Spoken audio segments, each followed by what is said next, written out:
We're live, man. Oh, I had some technical difficulties. Y'all know how that goes with the internet, and so it wanted to act up, guys. So I do apologize for my tardiness, but you guys come on in, because I'm telling you, you don't want to miss tonight. You don't want to miss tonight. I'm telling you, you do not want to miss tonight. So come on in. Make sure when you come on, tell me where you're from. Say hello in the room. Um, send my favorite emojis for you guys that understand my favorite emojis.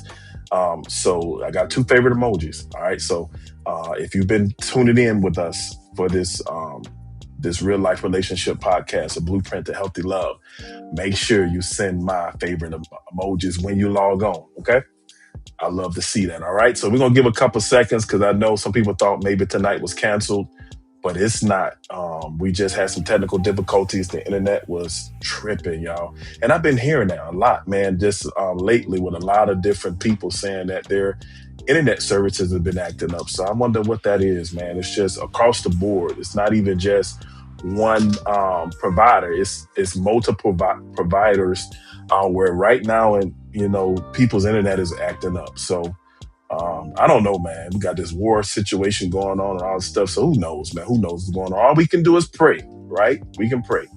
So we're gonna give us a couple seconds, about another minute before we get started, because we did get started late. And so bear with us, bear with us. So again, if you are tuning in, wherever you're tuning in from, put my favorite emojis. Let's get it, let's get it, let's get it. All right.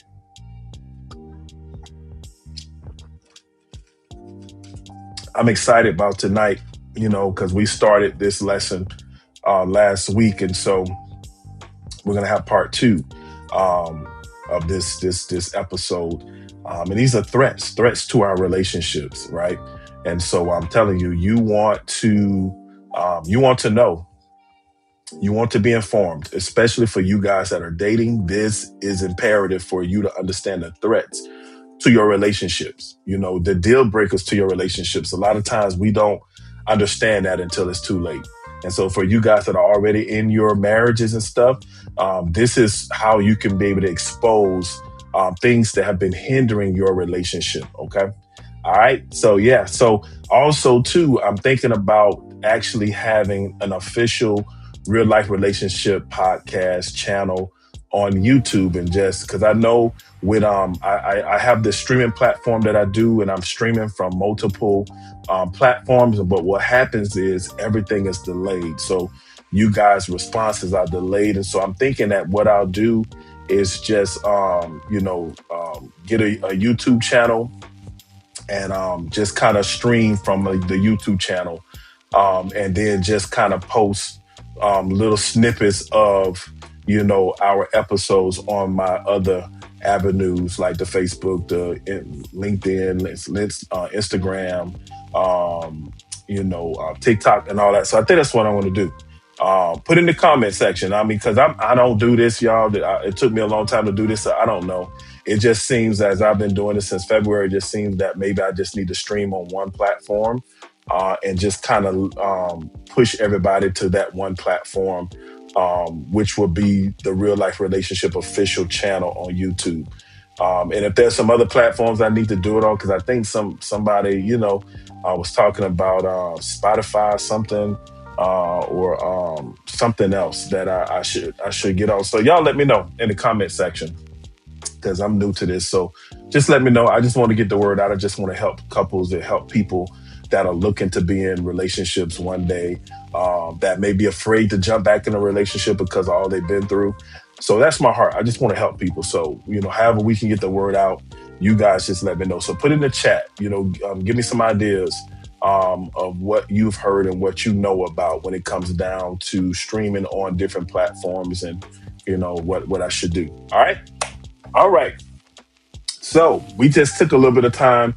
Like I said earlier, I had some technical difficulties, y'all. So that's why we're starting late tonight. Just when your internet is not working right, it just is what it is.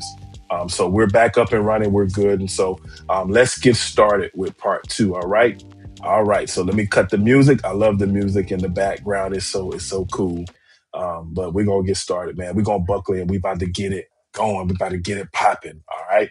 And so, all right. So let me get my notes. And again, make sure you guys invite people. You guys can invite people. Just give them the link to wherever you're tuning in, or if you're on Facebook, it's very easy. Just like, make a comment. Make sure you tag at least 5 people and share it, and that's how people will be able to get it as well. All right. So without further ado, we're gonna get started, and we're gonna pick up where we left off. Right. Who remember where we left off? You guys, let's see who was listening last week. Who remembers where we left out? Which threat did we end on? Who remembers? Who remembers where we left from last week? Let's see. Let me get this over here. There we go. Who remembers? There we go. Who remembers? All right. Make sure when you come in, make sure you send my favorite emojis. Make sure you say hello to the room wherever you are, so that I know that you're on. And again, if you got questions, put them in the chat box because I want to hear from you and I want to be able to help you. All right. And so as we open every week, we always say healthy relationships don't happen by accident. They happen and they're built with intention, right? And so that's the thing. If you're being proactive, you won't be reactive, all right? And so that's pretty much what it is, okay? A lot of times in our relationships, we are reactive. We always reacting to stuff. And when you're always in reactive mode, like the battle is halfway over already. And unless you're able to compose yourself and be able to deal with your emotions. A lot of times, 9 times 10, we're not able to overcome that. So, we want to be proactive instead of reactive. All right. My man, Pastor Tracy in the building, in the house, in the virtual house. Good to see you, Pastor Tracy. God bless you, man. Good to have you on. All right. And so this the thing, like, man, we don't want to be reactive. We want to be proactive. So healthy relationships don't happen by accident. They're built with intention. Okay. And so just like last week, we were talking about the silent killers, these threats that destroy our relationships. Right. And so we talked about 3 last week. We talked about 3. If you in the chat, if you can tell us what were the 3 that we talked about last week, what were the 3? Okay. What were the 3? Because we have a few of them. And so we're going to finish those up tonight. And so I just want to give us a good, just healthy dosage of understanding these silent killers, and the reason why I say the silent killers, because they don't just show up. Like a lot of times, like they're very subtle. They're subtle and it's like, it's like sweeping dirt under a rug. You won't see it at first, but if you keep sweeping dirt under that rug, you're going to see that hump. And so it's the same thing. These silent killers are things that literally can go unnoticed sometimes or unchecked. I won't say unnoticed, but unchecked. They will go unchecked because we will see them as minute or, not that big of a deal. And what happens is over time, man, they just kill the very life in your relationship. Okay. And so we talked about 3 of these things. Number 1, we said lack of respect, right? We talked about lack of respect. You guys know every week, when we give these, when I'm doing these teachings, I'm gonna have some Bible verses that back up what I'm saying. So that Ephesians 5:33, summed it up when Apostle Paul was talking to the church of Ephesus, and he was telling them that hey, look at this, fellas, love your wife like you love yourself, right? And wife, respect your husband, right? And so that's the thing, like, respect is foundational, right? It's foundational. If you don't have respect, it's your relationship is not going to work. But this is the thing, because of the butterfly effect, when we first get together and because of getting to know each other, sometimes people will, like, well, that's okay. They didn't mean it. Or, we can work on it. And it's just like, sometimes there are deal breakers that we can't go past. And that's what this is what this teaching is about, for you guys to be aware of the deal breakers. Okay. And what I mean by deal breaker is that it breaks the deal until that is, situated, until that is rectified. Like, you have to stay out of that relationship from going further, because that's a silent killer. That's one of the main ones. And disrespect comes in many different ways, and we talked about that, when people are constant criticizing somebody, some people can take it to public embarrassment where they'll do stuff out in public to embarrass a person on purpose. You got people that dismiss your opinions, dismiss you in total and like, devalue who you are, devalue your opinions, devalue what you have to say, even body language with the eye rolling and, and different things and all of that. We do that stuff, and those are signs of disrespect. And if you don't check that, it will get worse, right? It'll get worse. Some people being sarcastic, about things, and then being sarcastic on purpose because what they're trying to do is sugarcoat what they're trying to say, and they try to make a joke out of it, but it actually they know they're trying to hurt. They're trying to like, hurt you because they hurt. So, but it's a lack of respect. Okay, it's a lack of respect. And so many people can handle disagreement, but few people can thrive, right? Where there's consistent, dishonoring. All right. Few people can thrive. Few people, ain't many people that can thrive where there's this consistent thing of dishonoring one another. Okay. And so we talked about that. And you could go back to that and you could be able to view that. Okay. The second threat we talked about is lack of communication. Talking about Proverbs 18:21, talking about life and death is in the power of the tongue. And so I'm not going to go through more, but I talked about some communication killers, like how people can be interrupting one another while each other is talking. Somebody getting defensive in the conversation, somebody assuming what they understand the other person's motives to be, right? Instead of listening to understand, they listen to respond or to judge the situation. And as a result, they assume what they think they know, and that will lead to a communication killer because now people are going to take offense to that. And now we could be arguing about the actual problem instead of dealing with the problem, right?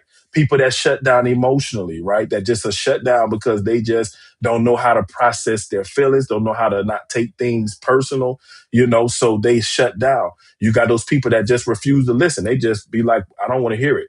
I don't want to talk. Like, I don't want to deal with you. Or they just walk away. They just walk right out of your presence like you're not even talking to them. So those are extreme. And those things are communication killers. And so a lot of couples do a lot of talking, but not a lot of couples do a lot of communicating, because talking is just exchanging information, right? But communication is exchanging understanding. So a lot of couples talk at each other, but that's just you exchanging information. And some couples, only one person talk, the other person don't even talk. So, but even if you're talking, you're just exchanging information. But communication is when we exchange understanding, when we're literally listening to understand and we're comprehending what the other person is saying. Okay. So our goal is not simply just to speak to one another and to talk at one another. The goal is actually to be able to communicate, to be understood. That's the goal. And some people make the goal, I just want you to hear me. So that's what it is. And they don't care about understanding. They just want to be heard. Like, you don't want to do that. We talked about that. We talked about that a couple of weeks ago about people that just want to be heard and not people that want to be understood. And so we have to be careful with that because that is selfish and it would definitely hurt your relationship if your whole stance is you want to be heard and not be understood. And you have some people that because the way they grew up, the trauma they grew up with, the environments they grew up with, where they might have been less than or insignificant, they get in these relationships and now they want to make up for lost time. So it's like, I want to be heard. And it's just like when you're in a relationship, I'm sorry, it's not about being heard. It's about being understood. So we have to pivot. We have to change and pivot around that and refocus our lens on not just being heard to talk, but being, talking to understand. Okay. All right. So that's threat number 2. Again, both of these threats are deal breakers. If you're having these issues in your relationship, you have to get help. Second of all, if you are not married, then you need to halt your relationship and get some help. If you're married, then again, now these things are being exposed. Now you have to deal with them. All right. You have to deal with them. Because again, these are silent killers. A lot of times we just overlook these things and we just, kind of push them under the rug. And the longer you're in that relationship together, And the less attention you bring to these things to deal with them, the more they're going to snuff out the any type of life in your relationship, right? And some people wait so late till they were like, well, I done fell out of love with you. There's no such thing as falling out of love, because love is not a feeling. Love is a choice. So you don't fall out of love. You choose to not love somebody based upon how you feel or whatever is happening. But you don't fall out of love, because love is not a feeling. It's a response. We love, so we respond. God gave us that. For God so loved the world that he responded by giving his son, Jesus.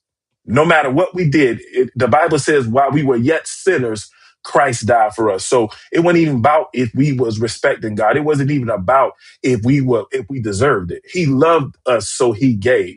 So love is a response. It's not a condition and it's not a feeling.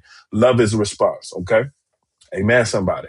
All right. So threat number 3 was lack of forgiveness. And you have a lot of people holding unforgiveness in their heart, right?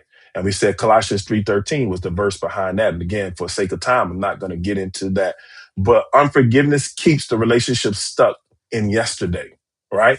Like, because we can't, when we have unforgiveness, we're not able to move forward. Even though life is moving forward and like situations, jobs, careers are moving forward, we could not move forward. A lot of people are not moving forward as a couple because they're stuck in yesterday because of unforgiveness. So because of that unforgiveness, they have walls up. They are protecting themselves. So there's no communication because we're defensive and we're offended. And so now we're just stuck. And life is moving on. Life is going on, but we're stuck. You have some couples that's been married 20 years, but they've never actually had a marriage. Why? Because the only thing that looked like a marriage was the paper that the pastor signed or whoever did the wedding signed. But the rest of that don't look. And I'm telling you, I've counseled couples and I've even seen couples that have went through that. I mean, you guys remember Israel Houghton and his wife. And, a lot of people thought that he got married so fast. And then he broke the news. It was like, hey, me and my wife have been separated for a few years. So nobody knew that, but they were trying, that's a bad place to get to when you're just roommates. It's a bad place to get to where you're just married on paper. It's a bad place to be in if that's even happening from the beginning and you don't know how to turn the corner. A lot of times there's some unforgiveness there. All right. There's some unforgiveness for whatever reason or whatever happened, whether it's your past, so you're not trusting right now in the present, where if they hurt you and you don't know how to let go of that. So you're stuck in yesterday and you're not able to move into the present or even plan for the future. So that happens a lot. So that lack of forgiveness it hurts, man.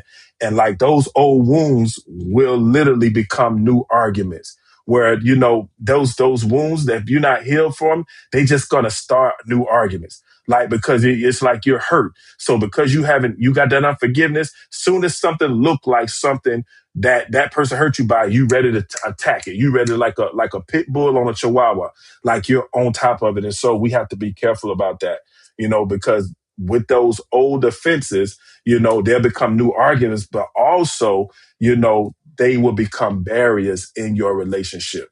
So you can't go forward because you got that wall up. I don't trust. I got distrust. You hurt me. So, I don't know what to do with that. And so when people say they don't know what to do with that, what they're saying is, I can't go forward with you because I have a fear of the unknown. So but I don't know what to do. Well, I don't understand. Or, this is all I got. They've given up.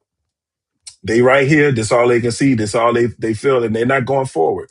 And I don't care how much you try to push them forward and how you try to pull them forward, they can't see past their emotion. Okay. So though the unforgiveness sets those barriers up in our life, unforgiveness will start new arguments. Unforgiveness will do that, y'all. Okay. And what happens is our relationship takes on the shape of a courtroom and not a partnership, right? So somebody's always on trial. And if you got somebody that's dealt with a lot of trauma in their past and they got a lot of insecurity and fear, what's going to happen is that the person that is on trial is going to be on trial with a person that is holding them accountable. They're going to be the judge, the jury, and the execution. They're going to be all three of them because they don't trust. They got the unforgiveness. They feel some type of way. So you're gonna feel like that person literally is not only the judge, they're gonna feel like the jury, and they're gonna execute the sentence on you, right? And so that happens a lot. And a lot of times at the bottom of that, at the minute stage of that is unforgiveness. Okay. So we have to understand that. All right. So again, if you missed last week's lesson, you want to go back and view it because we talked about that in detail last week for all three of those threats. Amen. All right. So welcome everybody for tonight. We got to get started with part two. We're going to go to threat number 4. And again, these threats are deal breakers. So they're silent killers. So a lot of times some people don't really understand how serious they are until it's too late.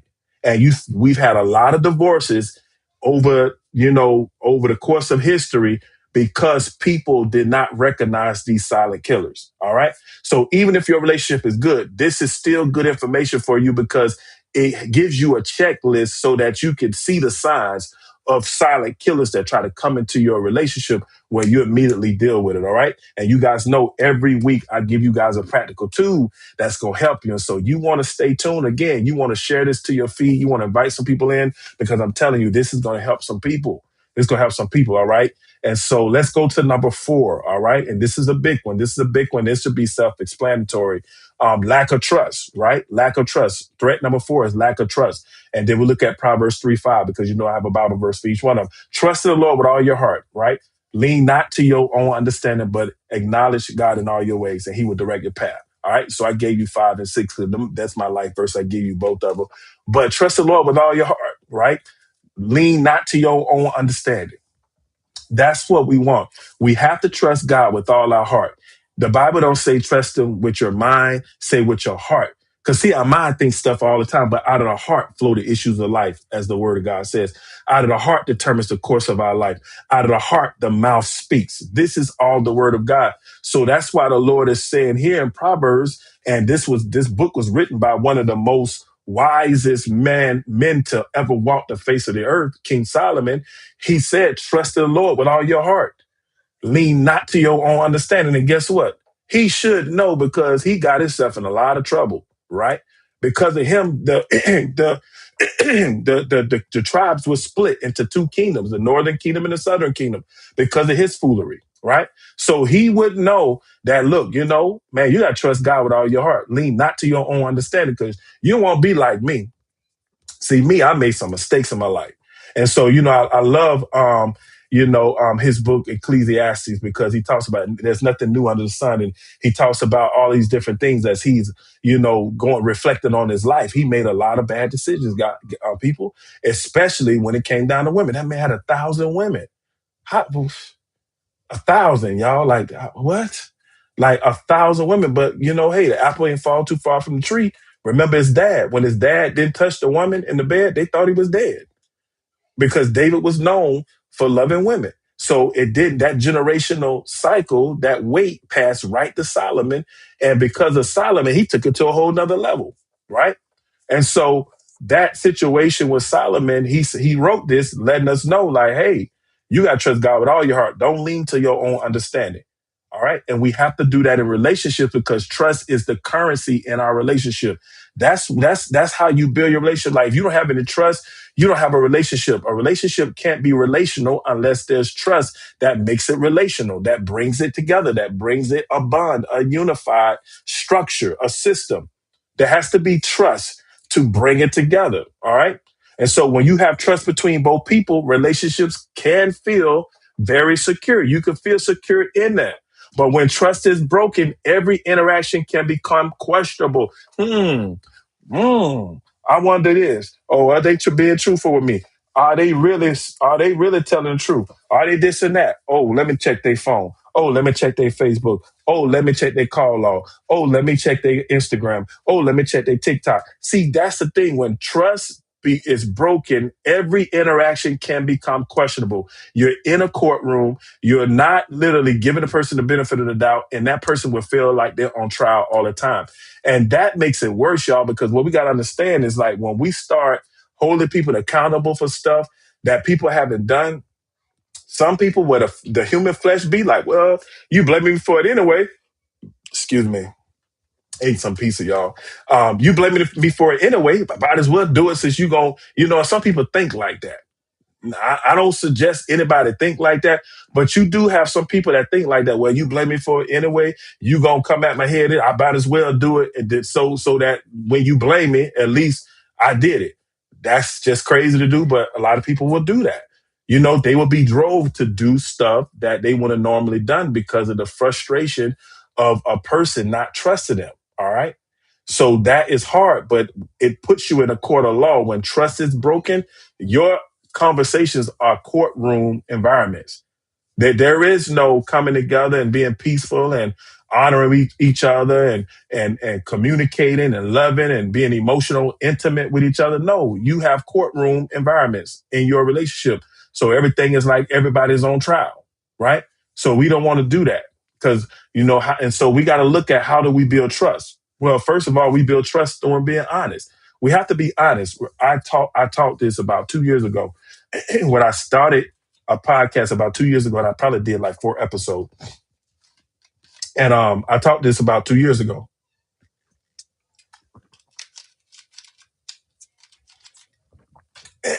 All right, get that throat crud. But I taught this is like we need to be honest even to a thought with our spouses, with our significant others. Be honest even to a thought because the thing is that you don't know what that thought is trying to do to you, and so you need to be like, hey, you know, I just want to be honest with you, man. My man, I've been tripping lately. Like the way my mind been working, man. My mind been wandering this and that. I've been, like really not studying my word, or like be honest. Because what's going to happen is teamwork going to make the dream work. Now your spouse can pray for you. But if you're sitting there like, man, I ain't worrying about that thought. It is what it is. And if you don't deal with that thought and it gets in your heart, oh yeah, game over. Because now you're going to be reacting based upon what's in your heart. That's why the Bible says, trust in the Lord with all your heart, not your mind. That's why David said, thine word have I hidden in thine heart, not my head. I hid it in my heart so that I don't sin against you, because out of the heart determines the course of our life. And so we can get thoughts all the time, but we don't want those thoughts to germinate so that they get into our heart. Because when those thoughts get into our heart, then we respond based upon what's in our heart, not based upon up here. Because some of y'all be sitting right in church and say, man, I'm hungry. Man, how long the service going to be today? Man, how long pastor going to preach today? Man, I wanted the Saints, man, who they playing today when football season come around? Man, you know what? Man, they ain't been winning nothing. And the message is going right on. And you sitting there looking at the preacher, but in your mind, you're thinking about everything else, right? Now, if that got in your heart and you be like, man, the Saints in the playoffs today, man, look at the time. Man, they already done started. Oh, man, I got to support my dudes. And now you getting emotional about it. It's getting in your heart. And guess what's going to happen? You're going to get up and leave. You're going to go because I got to see it. I got to support my guys. I got to be there. So what's in your heart is what's going to come out. Okay. And so we have to be careful of that. So, we have to also understand trust is rarely destroyed overnight. It's very like a small percentage that trust will be destroyed like over one situation. It's usually impacted by one broken promise at a time, right? And so, again, trust is built through honesty. We have to be transparent. We have to be consistent in our honesty and transparency. We got to be accountable, right? Sometimes people don't like accountability, but you got to have accountability. So if they be like, hey, like, what's going on? So you got to tell your spouse what's going on. You can't say like, man, you being nosy, touch your nose. Oh, that's wrong. Like, man, why you all in my Kool-Aid and don't know the flavor? That's wrong. Like your spouse can ask you whatever you need to tell them. All right. All right. And spouses, don't use that to the advantage because of your insecurities. And then and that's a whole nother lesson. And so sometimes people can take advantage of that open and honesty and because of their insecurity. So you don't want to do it that way. But if there's something that literally needs to be talked about, your spouse has the right to ask you and to hold you accountable to that. Because if they don't, who will? Your spouse is the one that knows you more than anybody else because you live with them. All right. So again, all right. And then integrity. There has to be integrity. All right. There has to be integrity. Integrity. All right. All right. There has to be integrity. So Couples, I want you guys to write down, and people and singles too. You guys can do it too, not just couples, but singles too. What actions build trust in a relationship? What actions build trust in a relationship? Right? What actions build trust in a relationship? And let me put that down. You know what? I forgot to give you guys the other question. I had another question for you guys. Okay, what actions build trust in a relationship? All right, and I forgot to give you guys the one for unforgiveness. Why do you guys think forgiveness is so difficult for people? All right, I want y'all to talk about that. And singles, you do the same thing because these questions are for everybody. Okay, so you don't have to be in a relationship to answer these questions. All right, so why do you think forgiveness is hard and difficult for people? Okay, I forgot to give you guys that question. All right. All right, so I want you guys to discuss that. You have to discuss it now, but discuss it with your significant other, or sit down and do it with your, just some of y'all may need to self reflect based upon some of you all that have been in relationships before. You may not be in a relationship right now, like maybe you've been through some situations where you had unforgiveness in your heart, and so reflect on that. Why do you think forgiveness is so difficult for people? All right, why do you think that? Okay. And what actions build trust in relationships? All right. So let's get to threat number 5. Again, these are deal breakers in a relationship. Okay. These are deal breakers in a relationship. We have 7 of them. Okay. So last week we did 3. Today we're going to do 4. Okay. And so we already did threat number 4. We did we're about to do threat number 5. Okay. We did threat number 4. We're about to do threat number 5. And this one, y'all better lean in because y'all know me. I'm going to get into the nitty gritty. So threat number 5, this is a big one, y'all, because in today's society, with everything so hyperalized in social media and sexualized, it's at the tip of our fingers. You got to stay on top of your babies because even your babies in elementary are getting exposed to put pornography and different things like that. It's sad, but it's at the tip of their fingers. They got these phones, and these phones are more powerful than the first computer that took up 3 to 4 stories of a building.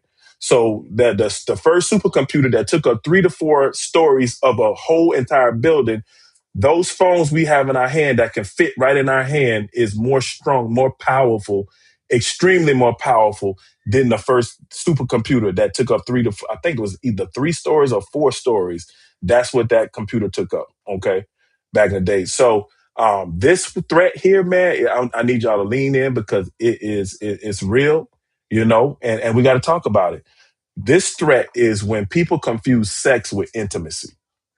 All right. We got to talk about it because so many people in our society today, because sex is so pushed in our society, it's in our face, women dressing provocative, men dressing a certain way, that women like. So, like, we're so sexualized in today's culture and it's everywhere. And so it's easy for us to confuse sex with intimacy. And you have people that get into marriages and get into relationships because of sex, right? Right? All right, let's deal with it. Okay. Let's go to Genesis 2:24. All right. Let's go to Genesis 2:24. All right. Because y'all know I got a Bible verse for everything. All right. This is why a man leaves his father and mother and cleaves to his wife, and they become one flesh. Period. They become one flesh, right? A man leaves his mother and father and he clings or bonds to his wife, right? How many of us leave our mother and father and we cleaving and we bonding with everything but a wife? Come on, fellas. We get out of high school. Some of y'all started early. Y'all ain't even started. Y'all was still with mother and father and still was out there bonding with people and having relationships with people. But a man should leave his mother and father and cleave and bond to his wife, and they should become one flesh through the intimacy of what happens in the bed of marriage. Amen, somebody. But we are literally leaving mother and father. We bonding with everything but our wives, everything but our husbands.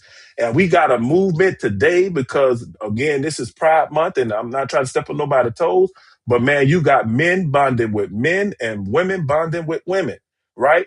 And so that's the thing. Like, we got a lot of stuff going on in today's society.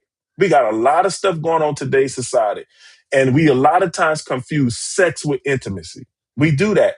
And so that's one of the greatest misunderstandings in relationships is believing that sex and intimacy are the same thing. Listen to me good. Sex and intimacy are not the same thing. Let me move this over real quick. All right. Amen, somebody. Sex and intimacy is not the same thing. It's not. They're not the same. Sex can be an expression of intimacy. It can be an expression of intimacy, but it cannot replace intimacy. We have to understand that. Can be an expression, but it cannot replace intimacy, right? Because true intimacy includes emotional safety. You don't need emotional safety to have sex. We see that in the porn industry, right? You got people making like salaries, six figures, because they giving their body on screen and people are paying for it. So you don't need emotional safety to have sex, right? And so that's why sex can be an expression of intimacy, but it necessarily is not intimacy, and it definitely cannot replace intimacy because we got great examples today in the porn industry that is a $1 billion industry where people are not emotionally attached or feeling safe to the people that they are having relationship with, right? Amen, somebody. So true intimacy includes emotional safety. Sex don't have to include that. All right. And some of you all know that. You've been in some situations, you have some one night stands, and it was just the heat of passion. There was nothing intimate about it. There was no emotional safety about it. It was all passion. It was about you just doing you because you was feeling you and you wanted what you wanted. So you went and did what you wanted to do. There's nothing intimate about that. That's passion. Okay. But true intimacy includes emotional safety, right? True intimacy includes vulnerability. And there's some people that have literally got married and they still don't understand what it means to be vulnerable. And I'm going to tell you right now, if you don't know what it means to be vulnerable, your marriage is not going to make it. Even if you stay together, your marriage will only be on paper. It will never make it because the two cannot become one if they're not two people being vulnerable to one another. Amen, somebody. All right. So true intimacy includes being vulnerable. We have to be vulnerable.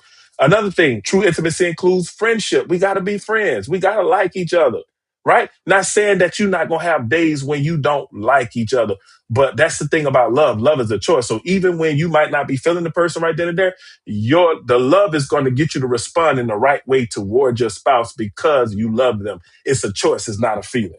If we made love a feeling, who gonna stay married? Nobody. That's why, when they were saying like, who can stay married? It's hard to stay married. Remember they told Jesus that when Jesus was preaching to him about, Moses gave the, certificate of divorce, and he was telling him how, that was never supposed to be.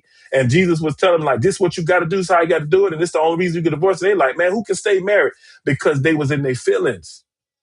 They had to realize that love is a choice. It's not a feeling. Love is a choice. Love is not conditional. It's a choice. Okay? It's a choice. So friendship is a sign of true intimacy. There are couples they're not friends. They know how to act in public and do whatever they do, but when they come home, they barely even talk to each other. They barely even deal with each other. They're not friends. That's not intimacy. You can have sex in the bed. And see, man, let me break it down. Because the thing is, you got some people they don't talk all day, but then they get in the bed and be vulnerable. But yet they can't be vulnerable emotionally, right? They can't have a vulnerable conversation, but they can expose their bodies and have a vulnerable session of physical intimacy, supposedly, right? And so you have people that literally what happens is because that's the only way they bond physically, that their whole relationship is literally hanging based upon that physical bond, right? That's not intimacy. That's not intimacy, y'all. And that can actually become a codependency when literally you got two people that are together because they're so emotionally wrapped into each other, not in an intimate way, but in a sexual way, that what happens is there's a soul tie. There's a soul tie.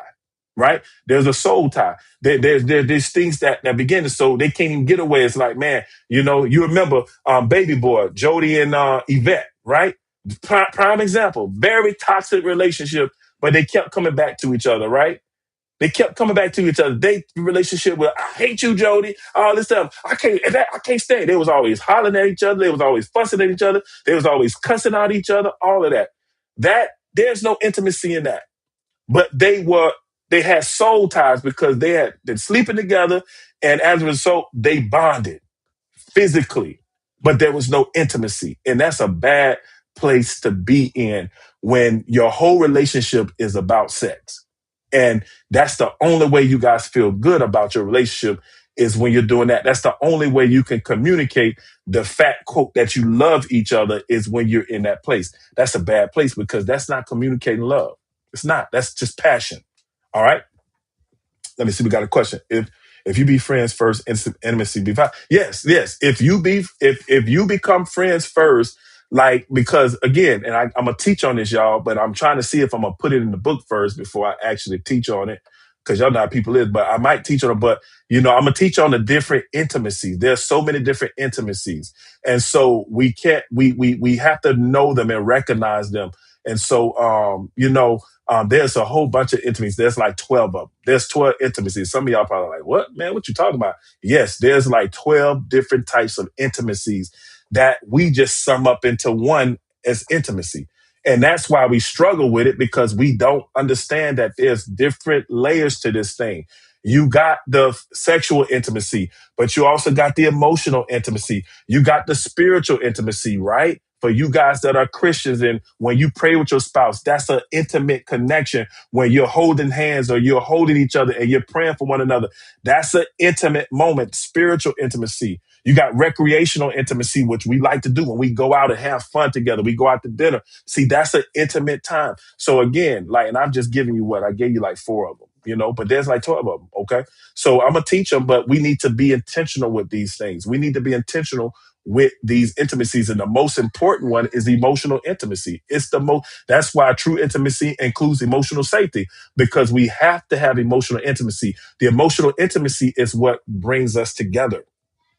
Not the sex, not the physical physiques and how we look. Because guess what? Keep on living.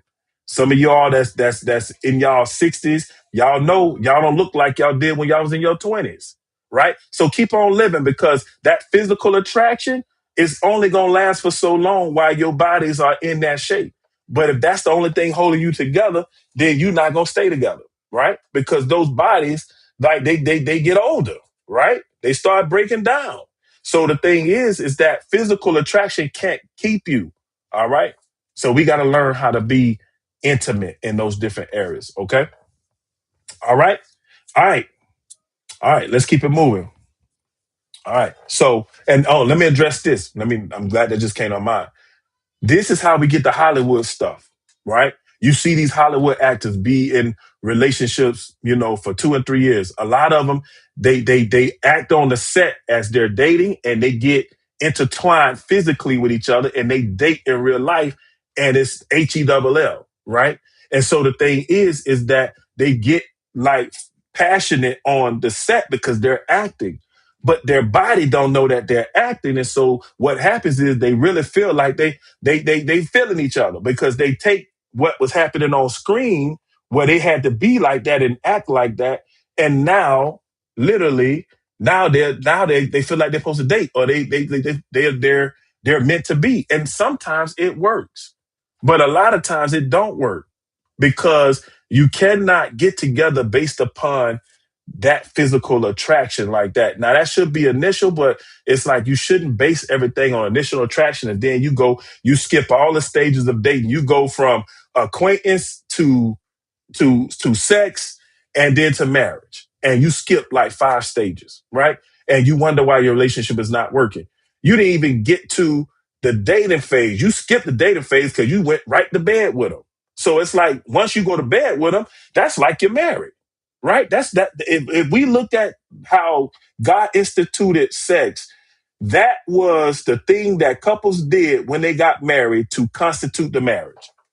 right? That when you man, I hope we ain't got no kids on here. I'm gonna see if I can say this the right way without, but when you go into the bed of marriage, and men, you be intimate with that woman, and you break the, that is a sign of a that's like the blood, like a blood covenant, like with your wife.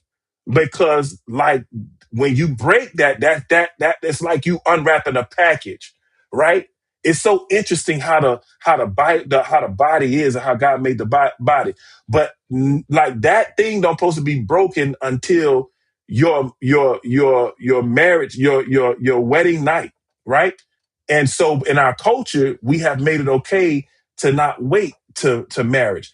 But the problem is that when we do that prematurely, we develop these soul ties. And as a result, we're married when we should be in the dating process. So what happens is like you got somebody that's emotional, more into the relationship than the other person.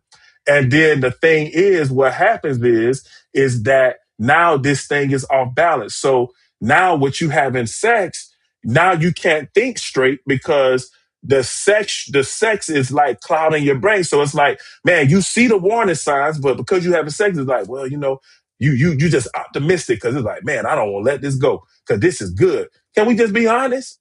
Come on, y'all. I done a lot of counsel with people, and so I heard a lot of stories. You know what I'm saying? And I've known myself. You know what I'm saying? So I've been in some predicaments throughout my life. Not many, but I've been in some predicaments. You see what I'm saying? And so I've known before I became a pastor and all that kind of stuff and all of that.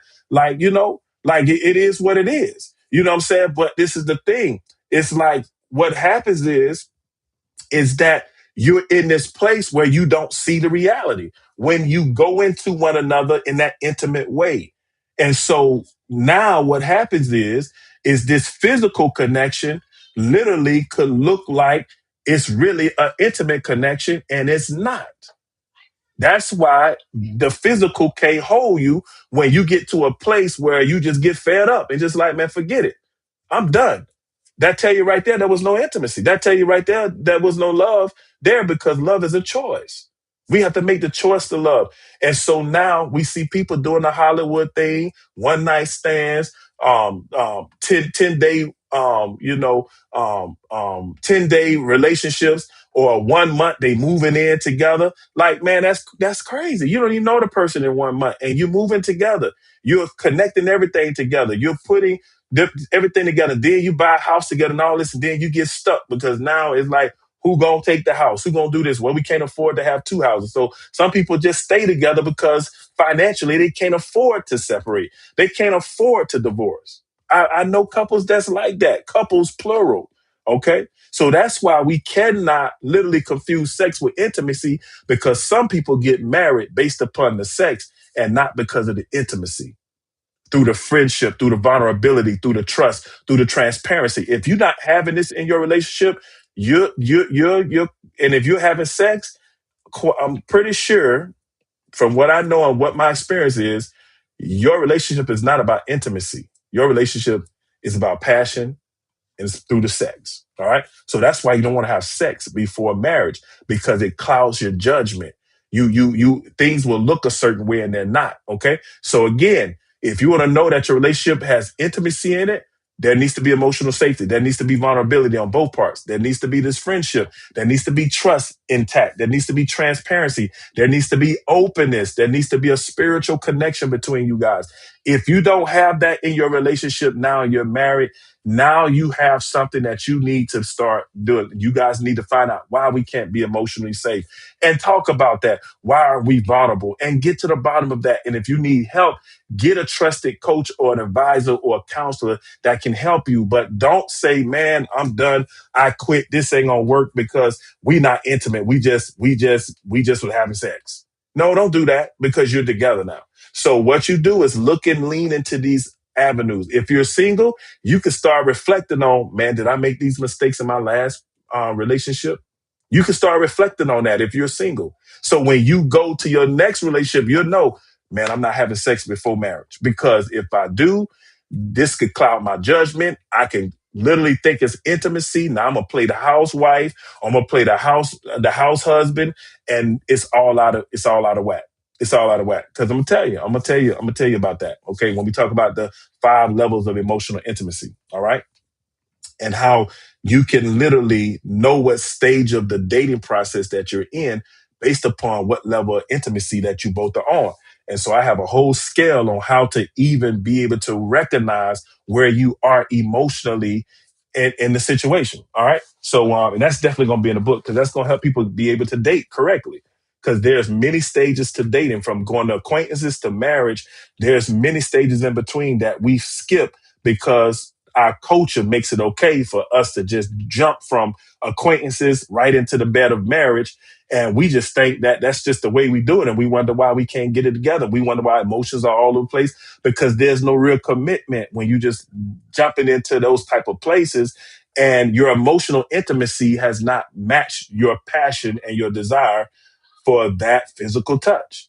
And that's why people be confused, and that's why people be double-minded. And the Bible says a double-minded person is unstable in all their ways. So that's why you can see some emotionally instability in these relationships because it's off balance. The sex is way up here, and the emotional intimacy is way down here. So the sex is up here, the emotional intimacy is down here, and there's a big gap, right? And so we have to balance that. Those are intimacies, like really your emotional intimacy should be more than your sexual intimacy, because the more emotional intimacy you have, the better the sexual intimacy is going to be, and the better all the rest of the intimacy is going to be. So we want to shoot for emotional intimacy that it comes with emotional safety. Amen.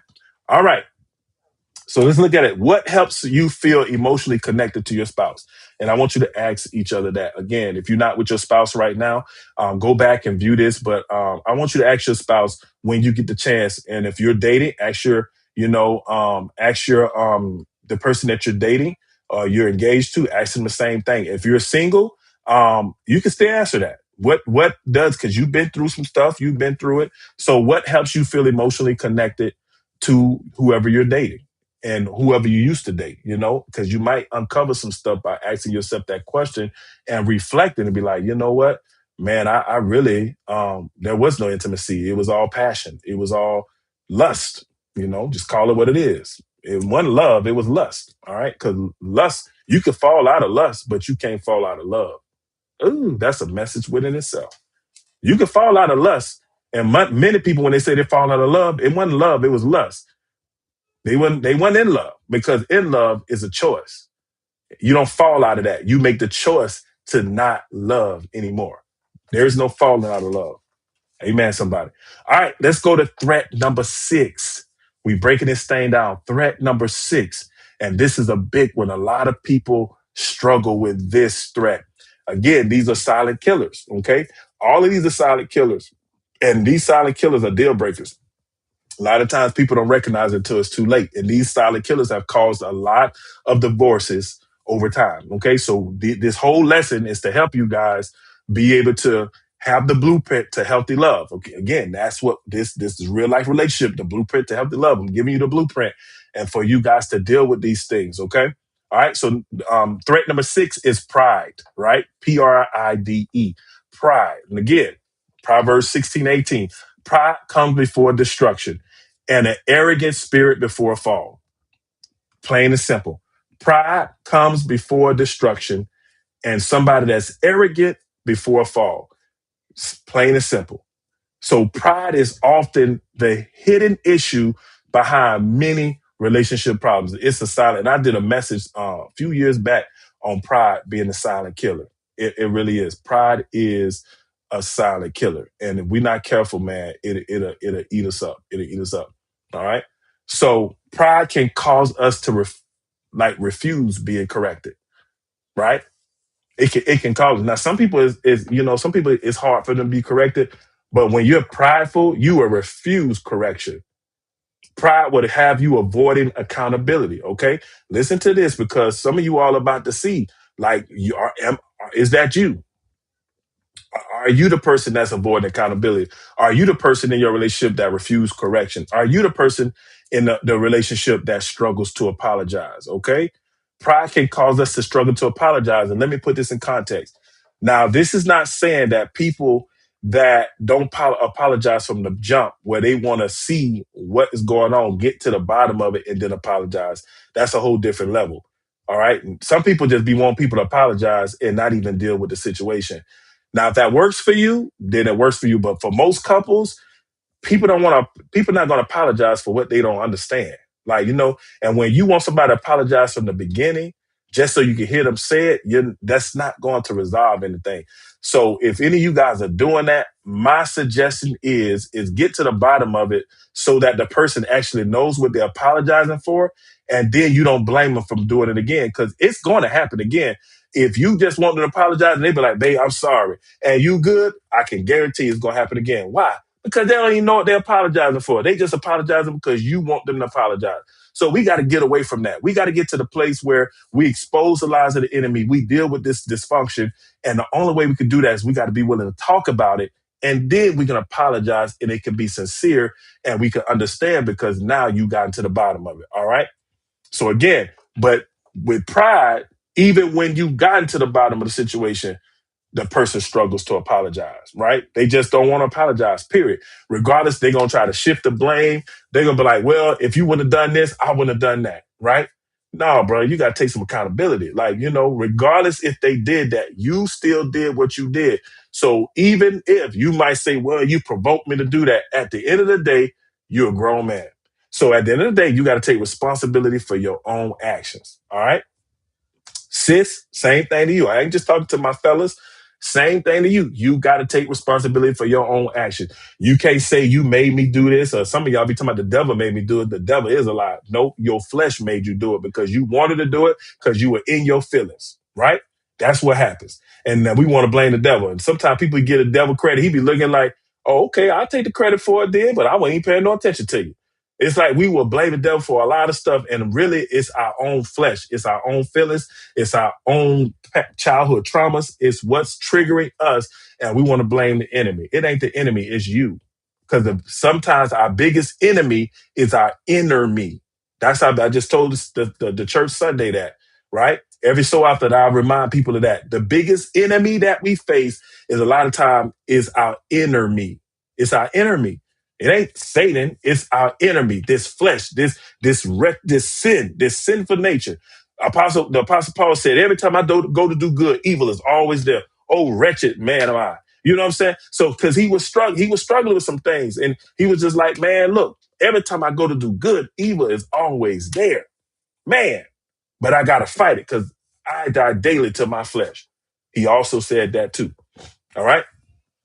So, pride. Let's get back to it. Pride can cause us to struggle to apologize, right? Pride can cause us to struggle to apologize. Pride always wants to win. Keyword always. As human beings, we want to win. But when you're prideful, you're a sore loser. You don't want to. And this is the thing. Listen good to me, y'all. When you prideful, you make it about winning, which means it becomes a competition.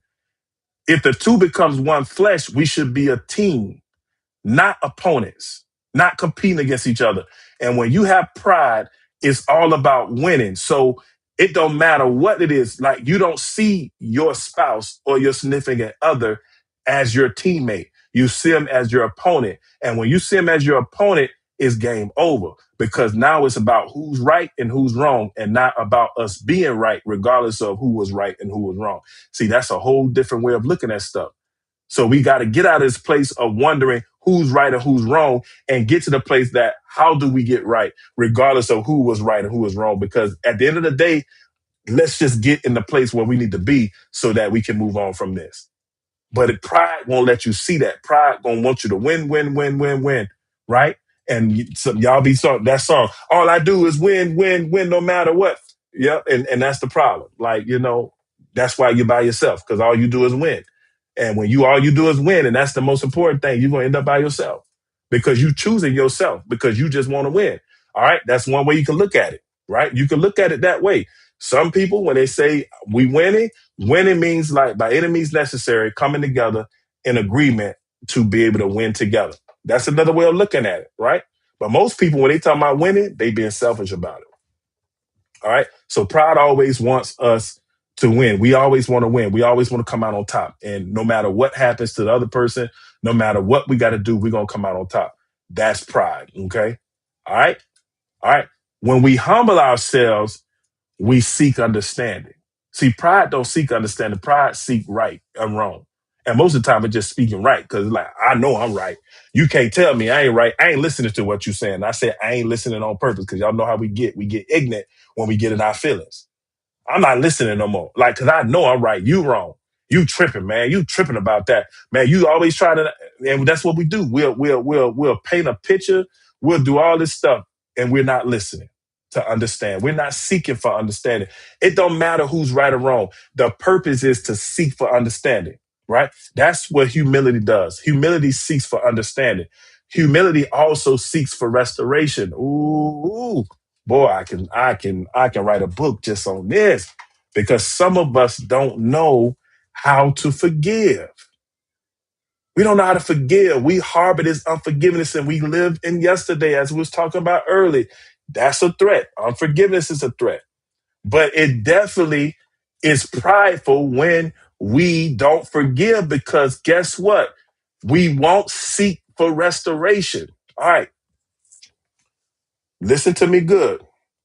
Restoration and reconciliation is two different things. Listen to me good. You don't have to seek for reconciliation, but you need to seek for restoration. Now, if you're in a marriage and you decide to stay in the marriage, you need to like literally do both. But if you're not in a marriage, you can seek for restoration because you need to restore your heart, your mind, right? Literally, you need to be restored because if you're not restored, that means you still got the unforgiveness. So you need to seek for that restoration. Even with that person, like you want to hope that they are restored because based upon how you feel or whatever, like they may be feeling some type of way. And it's like you want to seek for that where you want to let them off the hook. Like, look, I forgive you. I've seen, when you go to court, we don't go to court, but we watch these court movies and you see these parents that are standing in the courtroom with the people that have killed their child. And I've watched some parents go up and tell the judge, well, no, I'll take that back. I watched a young man that the dude killed his brother. And I'm telling you, it brought me to tears because the boy couldn't have been no more than about 14 or 15. And he was on fire for the Lord. And he asked the judge, he's like, Judge, can I approach him and give him a hug? And I'm like, what? And the judge was like, yes, you can. And he went and gave that man a hug and say, I forgive you. If God can forgive you, I can forgive you. I forgive you. And walked away. And the dude broke down in the courtroom. The killer broke down in the courtroom. And I was like, man, that is powerful. That's powerful. That was a sign of humility, y'all. That's a whole nother level of restoration because that man literally was being eaten up inside because they was young. And when that young man released that boy from that pain, you could see it come out of him. He just broke down, fell in the chair and everything, just broke down sobbing because he was released from the pain that he was causing that family. And that guy, because he's walking in humility again, everybody can't do that. But that's because that boy was on fire for God, and he did that. And God used him that day to change the course of that man's life while he was in prison serving that sentence for killing his brother. And humility will seek for restoration, y'all. That's a whole nother level. And a lot of us ain't ready to walk in restoration with somebody like that has hurt us to that extent. We're not looking for that, right? But this is the thing. We're not even looking for it in our marriages. We want to hold on to stuff. We want to sit here and just like literally act like, well, let's sweep it under the rug. And it's not because it's in the back of your mind. So we got to seek for restoration. All right. And definitely, if you're in a marriage, you got to seek for reconciliation. But you definitely got to seek for restoration, even if you don't be around the person. You don't have to reconcile with them, but you got to at least know that they need to know, hey, I forgive you. I ain't trying to be your friend, and I don't care if they ever speak to you again, but I'm going to let you know because you need to do that for yourself. Hey, I forgive you. And guess what? If you don't get the chance to do that, you need to see that. I've had people walk through that from a spiritual standpoint. for them to see the person in their mind when they close their eyes, and that they will imagine standing face to face with them and telling them, I forgive you. You know how many people that broke down when I had people doing that? Because they carried that burden of not being restored. Even though they said they forgave them, but they hadn't really released that thing. And so the restoration needed to happen where them actually standing face to face with that person and saying, I forgive you. I forgive you, right? I forgive you. And that's very important, y'all. It's very important. So that's a hard thing. And I walk people through it all the time. And so if you're dealing with that, if you're in a place where you have some unforgiveness and your pride, because it's pride, y'all, when we sit and say, man, I ain't doing that, man, forget it. Man, that man hurt me too much. Man, forget that. Man, he could go to HELL, all I care. That's pride. And especially if you're a Christian, that's pride, right? And that's going pride, as the Bible says, pride comes before destruction and arrogant spirit before a fall. So what happens is it's like literally this what happens. This is what we do. We sit and we will set ourselves on fire in front of the person that we got unforgiveness with. And we pray that that person would die from the smoke that's coming off of us. Think about that. We prayed that that person would die from the smoke coming off us.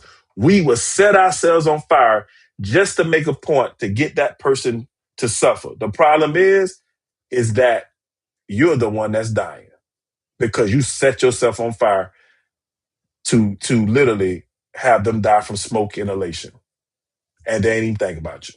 So that's what happens. We got to deal with that pride because pride will lead us into destruction. Pride will lead us into places where we literally can fall into some dangerous things. We can fall and literally, fall into all kind of stuff where it'll be hard to even get back on our feet because of the pride that we are dealing with in our hearts, in our lives. Okay. All right. Next discussion question. Why is apologizing so difficult for many people? All right. And y'all contemplate that. Talk to each other about that. Okay. Why is it so hard? We talked about a few of them. You guys may know some more. Why is it so hard for people to apologize? Why is it? Why is that so hard? All right. All right. Last thing, humility will focus on growth and not winning. Humility will focus on growth, not winning. All right. And let's go to our last threat. Let's go wind this. Let's go to our last threat. All right. And this threat here is huge. This threat here is huge, y'all.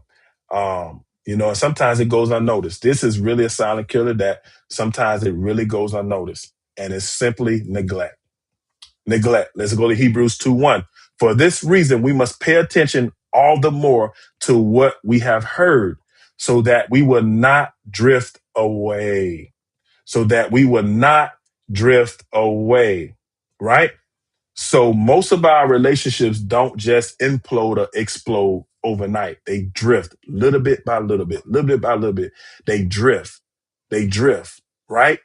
They drift. Why is this? Why do most relationships, they drift when you're in this type of situation? It's just like you get further away and more distant. So you look 5, 6, 7 years down the line and you guys don't even recognize each other. And then boom, it's just like, oh, I want a divorce. I don't want that. Ain't just happened overnight. That explosion, that implosion of that relationship didn't happen overnight. It drifted over nights, many months. It drifted. Why? Because couples stopped doing what brought them together. Whether it was dating, whether it was being intentional with quality time, whatever it is. Couples stop dating. That's when they drift. Couples stop talking, stop trying to communicate. They stop laughing together. They stop praying together, right? They stop dreaming together. They stop investing in each other. These are the reasons why couples drift, right? And something, whenever you neglect something and whatever area you neglected in, it becomes weak. Okay? Listen to me good. Whatever And whenever you neglect something in whatever area you neglect it in, it becomes weak, right? And when it becomes weak, you're going to drift, right? You're going to drift because if you're not nurturing it, it can't grow. If you neglect it, it's going to die. So we stop dating each other. We stop laughing together. We stop being intentional with quality time. We stop being intentional with the things that actually brought us together. Our relationship is going to die because whatever you feed, it grows. Whatever you starve, it dies. That's the principle of life. Like it literally, nothing can live without you feeding it. Plants can't live without it getting sunlight and what it needs to get the photosynthesis. Plants can't live. Animals can't live without eating. They die. We as humans, we cannot live without eating, literally. Now, you could go and fast for a certain amount of time, but you can't just stop eating, period. You got to eat something. Even the children of Israel, when they were stuck in the wilderness for 40 years because of their disobedience, over 10 times when they disobeyed God, right? They never ate food or wine or beer, none of that.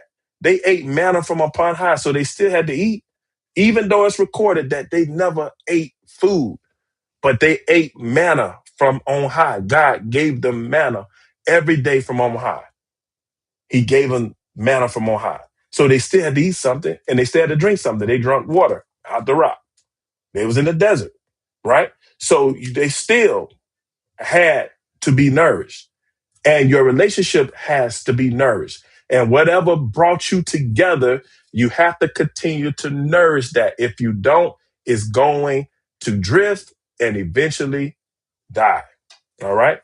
It's going to die. So whatever you neglect, it's going to die. And so many of us, we get so busy in our routines and being, being the next, power couple, and you working 50 hours, I'm working 50 hours, and we have no time for each other. And we building this big old, this vision, this dream, and we not even connected to it. The Bible says, what profit a man that gains the whole world but lose his soul? And what profit a couple that gain the whole world but lose their relationship? And so many couples get so focused on building that they drift without even seeing it. And that's how infidelity comes in. That's how all this stuff come in because they drifted. They stopped doing the things that brought them together in the first place. They began to be neglectful to each other and they neglected the areas that brought them together. And listen, if you date and you dated and went all these places, you can't stop doing that just because you had kids. I tell people all the time, you need to date once a week. Once a week. Like you should be dating once a week. Now, sometimes like you can't go out, but you can at least put aside quality time to date even at home. Literally, like, we used to do where, we would be watching these series and stuff like that. And me and Lady, I make popcorn because I can make popcorn on the stove just like the movie theater. I got all the stuff to make it taste and smell like the movie theater and all that. My kids love it. Sometimes I'll make some popcorn, like say for instance, I know it's bad. It's a bad habit. But man, about 11 o'clock at night, man, I just be wanting some popcorn, man. And I make some popcorn and my kids wake up, boy, because that aroma go through the house and be like, popcorn, go pop yourself back in that bed.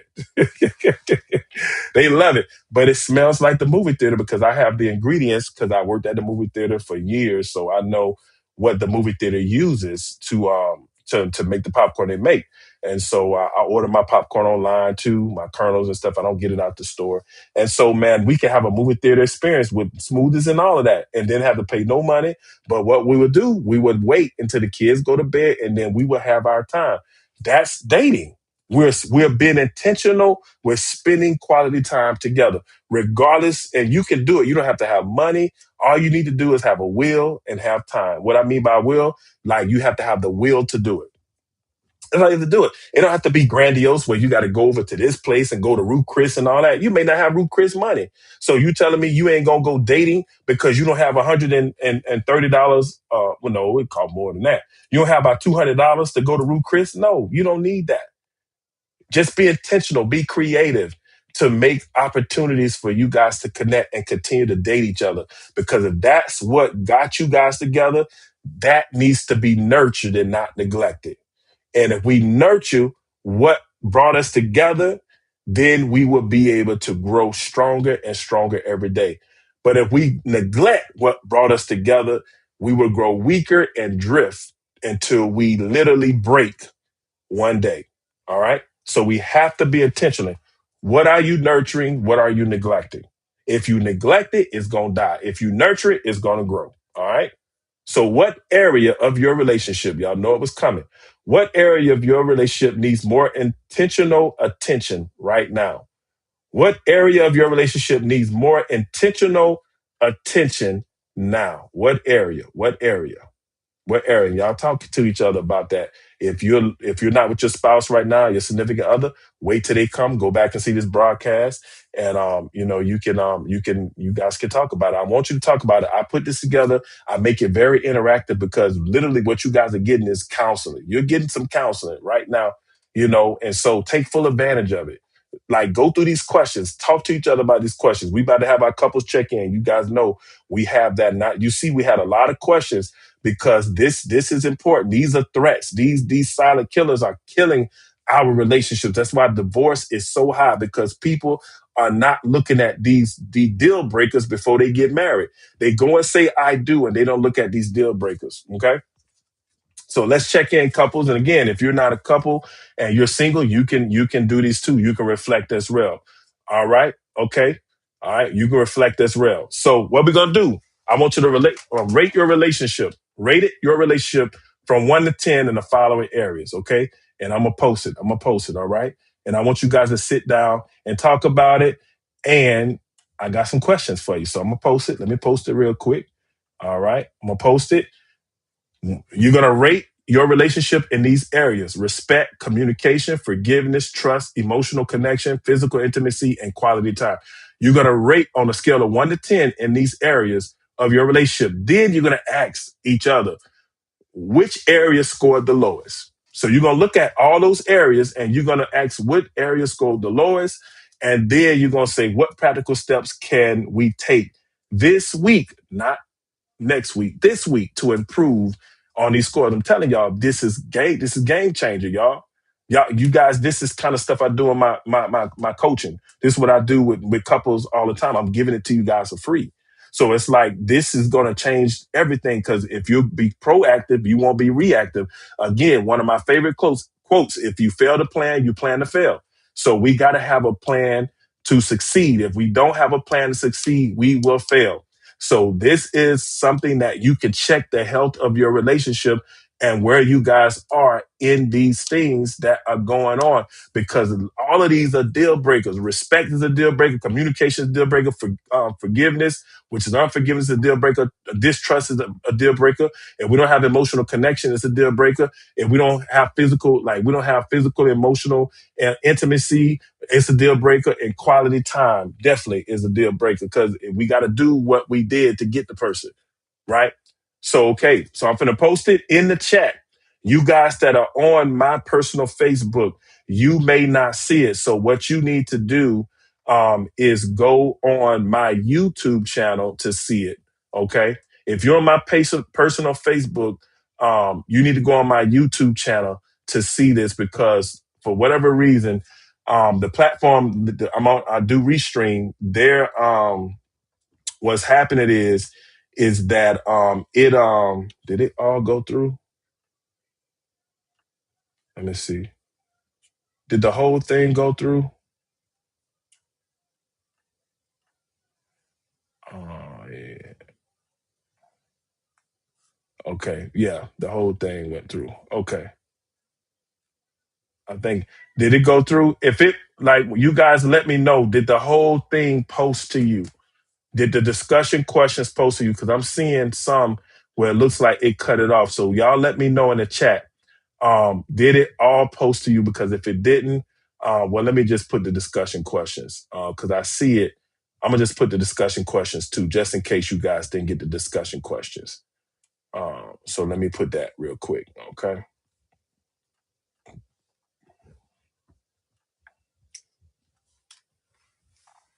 All right. I put the discussion questions too because it looks like some of you guys didn't get the discussion questions. So there you go. All right, but if you're on my personal Facebook, I need you to go to YouTube. Let me put the channel. Let me put the channel for you so you can my YouTube. You can go to my YouTube because what's happening is you're not going to see the questions. Okay, so I'm gonna give you my YouTube channel.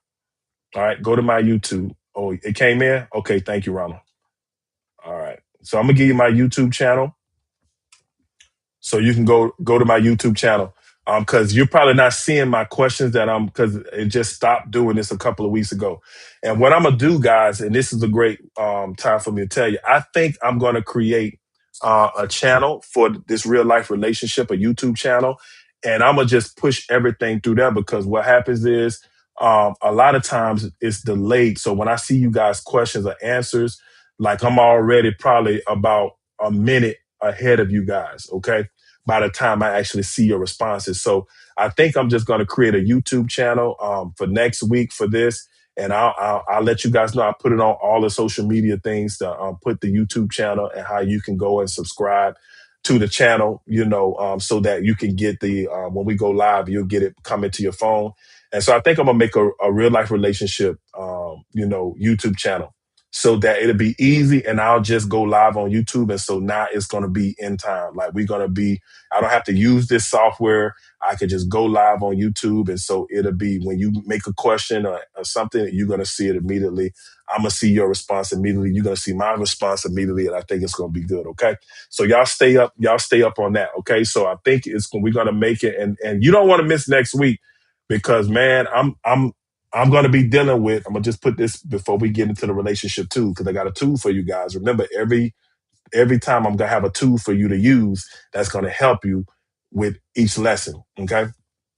But next week, you don't want to miss it because, man, we're going to be talking about a subject that it gets talked about a lot. This word gets thrown around a lot. And so we're going to really uncover it next week. And that word is narcissism. All right. So I'm telling you, you don't want to miss next week because I'm going to talk about different types of narcissism. I'm going to talk about what narcissism is, what it looks like, what it's not.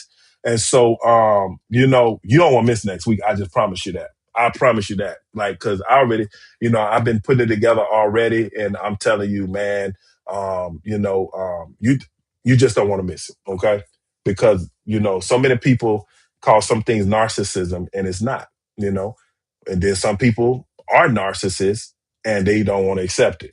So we're gonna talk about all that next week. So I'm telling you, y'all want to make sure. So I think that's gonna be befitting, because I'm telling you, like I want to be able to interact with y'all. And I don't want to be getting stuff delayed. So I think that's gonna be befitting that we're gonna be able to interact because I want y'all to talk to me next week because I'm got it. I'm about to go in. I'm about to go in on this subject on narcissism. I'm looking at the wrong thing. I'm looking up. I need to be looking up here at this camera. But I'm gonna be talking about narcissism. All right. So make sure you guys lock in because it's going down. All right. So let me give you this tool real quick. All right. So let me give you this tool real quick and we're gonna get up out of here. All right. I'm gonna let you guys go. I pray you guys enjoyed this, but please put this in your toolbox. This relationship tool that I'm about to give you to this week. Put this in your toolbox. All right. For you couples, you guys that are not couples, like if you're not a couple right now, fine. If you're just single, you still need this in your toolbox because you need to do this, right? This is something you need to do each week at least every other week, but you're going to see how this is important. Some of you all know how when you went through my counseling, I had the daily dialogue that you would do, that you'll be intentional with every day, the 3 questions you would ask each other. Okay. This is a weekly one. Okay. This is a weekly one where you need to set aside 15 minutes and you need to ask, how connected do you feel to me this week? Ooh. And this is you got to be honest and you got to be vulnerable. Again, in order to have a relationship that's built to last, in order to have healthy love, you got to be vulnerable and open and honest. All right. Y'all saw that in the threats. If you're not open and honest and vulnerable, it's not gonna work. Okay. So be open and honest and vulnerable, but also receive what your significant other has to say. All right. Receive what your significant other has to say. So, number one, how connected do you feel to me this week? And both of y'all ask each other that question and answer it. And you may need to take notes about it. All right. All right. Number two, is there anything I've done that hurt you? Ooh. And that's why y'all gotta be honest, because some of y'all are people pleasers and you guys will just suck it up, and that's the wrong thing because you're gonna implode and explode later on in life. So it's good now, 1 year into it, 6 months into it. But man, you get around year 3, 4, and 5, you're gonna start feeling it. You're gonna start feeling it if you're not being open and honest. If a person is hurting you, you just sweeping under the rug and saying, "Oh, it's okay." Now that okay is not gonna work. Okay, so that's why you need to be open and honest. Is there anything I've done to hurt you? You guys ask each other that question. This is just not for one side. This is for both of you guys to ask each other that question, and for you guys to be open and honest. And for the one that's receiving, always remember: listen to understand. Don't listen to respond or to judge. So bring a pad so that you can write it down so you don't interrupt them while they're telling you after you ask the question. Because if you ask the question, then listen to get the understanding. Because we don't want to just listen to respond. We want to listen to understand. So is there anything I've done that hurt you? And again, I'm gonna post this after I actually say it. Number three, is there anything you're carrying emotionally that I need to know about? Ooh, well, I'm telling you, bro, like the enemy mad about this because you know how many people and relationships could be saved if people would just have done this. Just have intentional conversation about things that people could be harboring. Is there anything you're carrying emotionally that I need to know about? Right? Anything. It could be something at your job. Because guess what? People can bring their job home and start stuff with their spouse. And it ain't even got nothing to do with the spouse. You could have had a bad day in traffic or whatever, and you bring that stuff home. So now if you're intentional, it's like, oh, so that's what was going on earlier today. That's what was going on yesterday. Now it's not carried into next week. And it's not carried into 2 and 3 weeks because now that you're dealing with that and then something else happened, it's like you can get overwhelmed. And now you just emotionally all over the place. So is there anything, because all of these questions, a family that prays together stays together.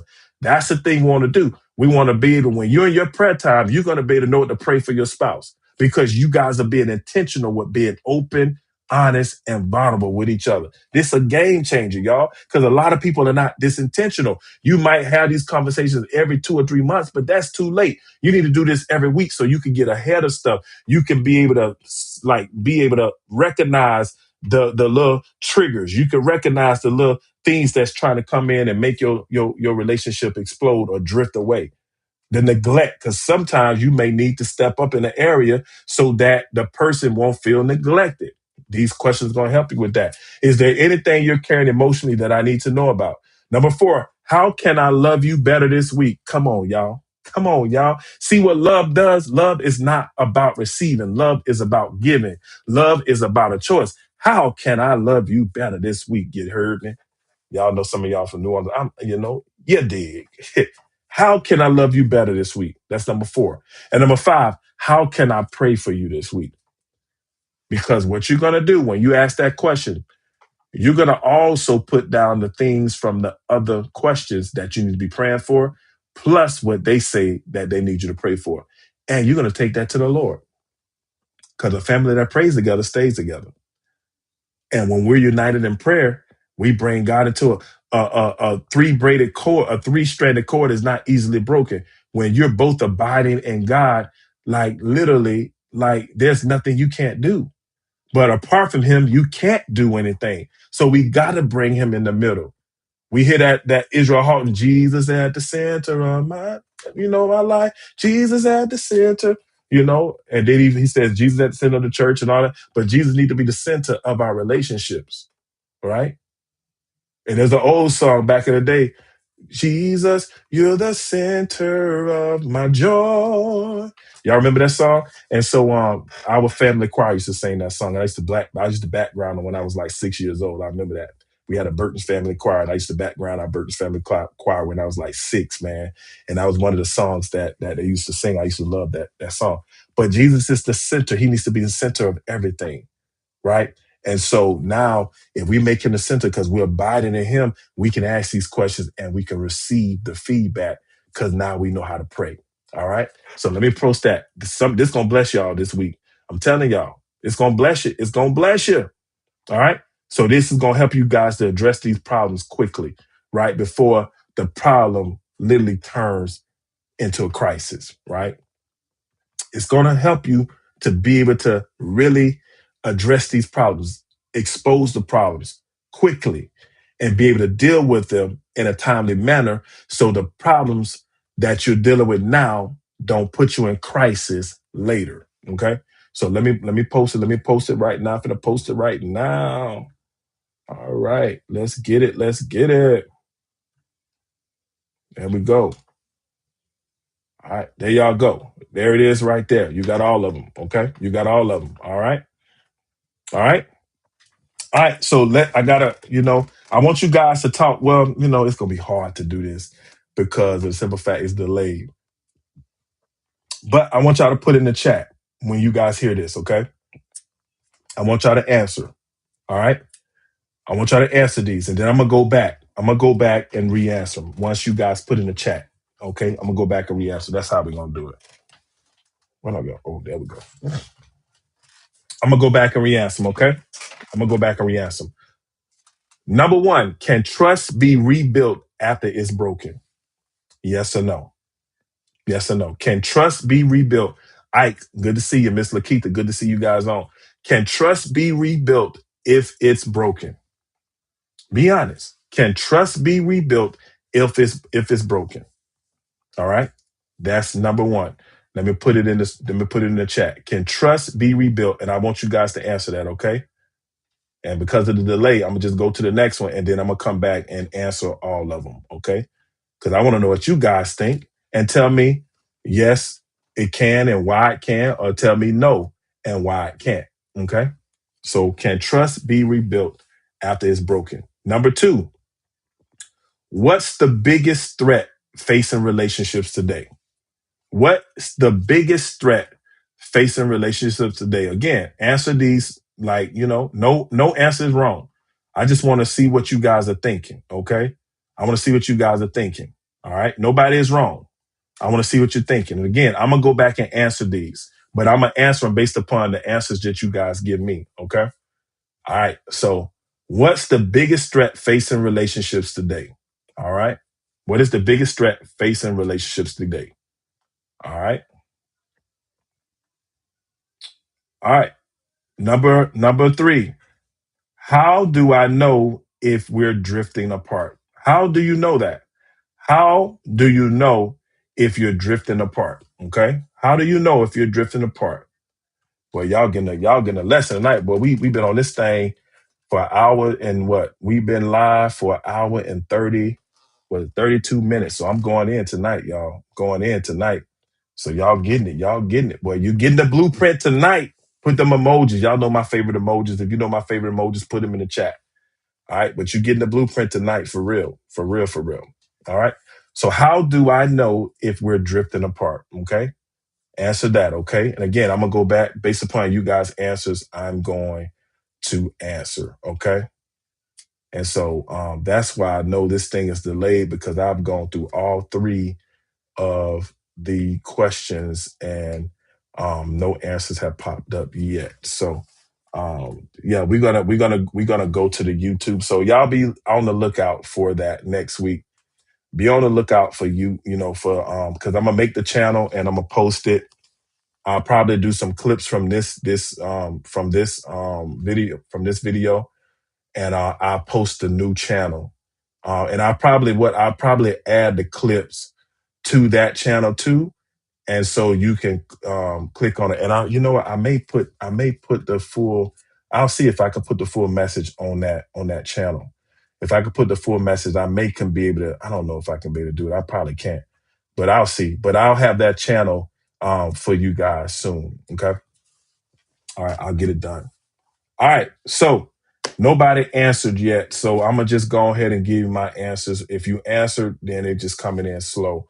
But what's the biggest threat? No, that's not the first thing.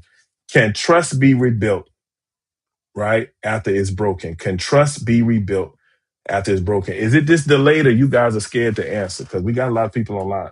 from the different platforms. So is it that people are afraid to answer? Somebody put in the chat.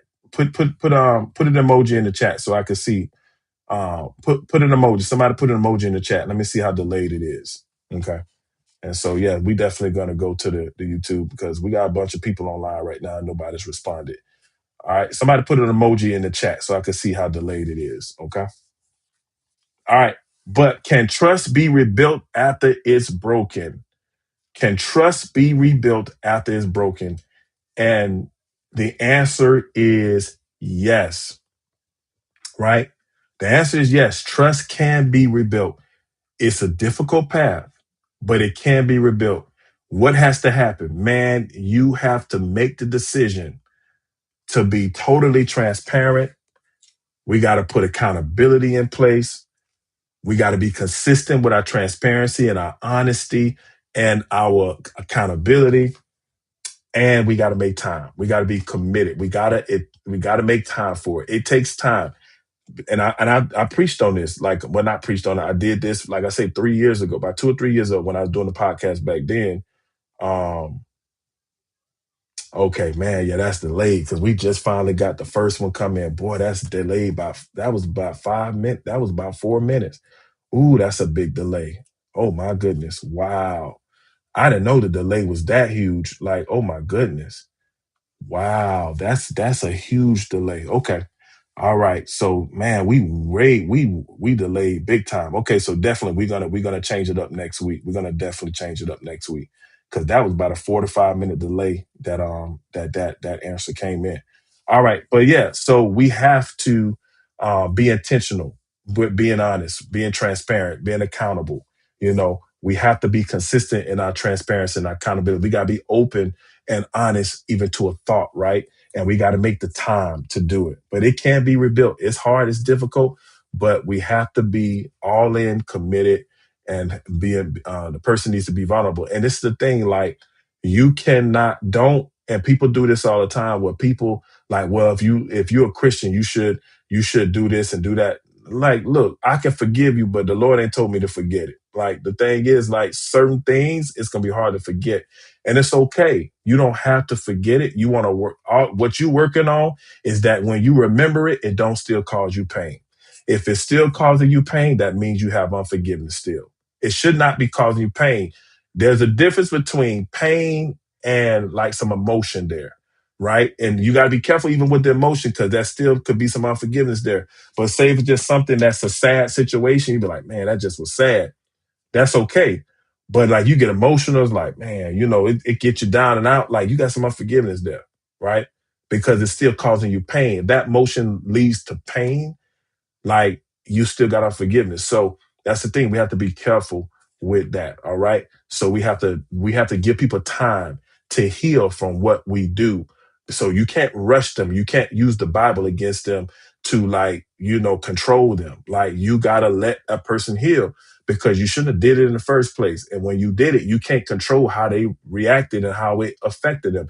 You may be different. Well, yeah, I forgave you. It took me that long. You can't compare you to them. Y'all are two different beings. Y'all are two different personalities, two different upbringings. So you can't compare how you deal with it to them. The thing is, you did it, you take ownership of it, and you do whatever it takes to restore that trust. That's how that works. So you have to humble yourself and literally be willing to walk in restoration. Remember that part? In the humility, pride is when we don't want to walk in the restoration because we got to do it how we want to do it. Humility says, whatever needs to be done, I'm gonna walk through this restoration process. And so you take your time through it, okay? But yes, trust can be rebuilt. It can. It definitely can. I've walked people through that where it's actually happened. Okay. Amen, somebody. All right. Second question. What's the biggest threat facing relationships today? What's the biggest threat? Right? What is the biggest threat? And so many relationship problems like ultimately like connect and they don't make it because of what? They don't make it, right? They don't make it. Why they don't make it? Respect, y'all, right? Many relationship problems ultimately like they disconnect and it's just like, man, boom, they drifting, drifting, drifting. and it breaks. So the disconnect happens, they drift, and then it breaks. I don't love you no more. I done fell out of love with you. Well, we need to go ahead and get a divorce. We need to do that's how all that stuff, because the disconnection happens, the disruption happens, and then it's just drift. And what is that? It's the lack of respect.